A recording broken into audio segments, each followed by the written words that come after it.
আজ থেকে শুরু হলো নতুন অর্থবছর। অর্থনীতিবিদ ও বিশ্লেষকদের মতে চলতি অর্থবছরে অর্থনীতি থাকবে বড় চাপের মধ্যে। সরকার ব্যাংক থেকে বেশি ঋণ নিলে অর্থনীতি পড়বে আরও সংকটে।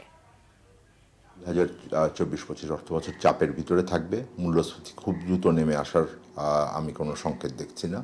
আমাদের ব্যয়ের ক্ষেত্রে যে চাপ আছে, সরকারের যে আর্থিক সক্ষমতার যেই একটা সীমাবদ্ধতা আছে, এটা থাকবে এবং বৈদেশিক লেনদেনের ক্ষেত্রেও যেই চাপটা রয়েছে এটা অব্যাহতভাবে থাকবে। বড় একটা কনসার্ন আছে হলো যে যদি ঘাটতি অনেক বেড়ে যায় তাহলে সেটার অর্থায়নের ক্ষেত্রে ব্যাংকিং খাত থেকে আরও বেশি যদি ঋণ নেওয়া হয় সেটা একটা চাপের হবে। এটা আমাদের বিনিয়োগ পরিস্থিতির জন্য ভালো না ব্যক্তি খাতে, অন্যদিকে আমাদের এটার মূল্যস্ফীতির উপরেও এটা চাপ প্রয়োগ করবে এবং ব্যাংকিং খাতে এখন তারল্য খুব বেশি নাই, যেহেতু সঞ্চয়পত্র বিক্রি এখন প্রায় হচ্ছেই না, বরং মানুষকে টাকা ফেরত দিতে হচ্ছে।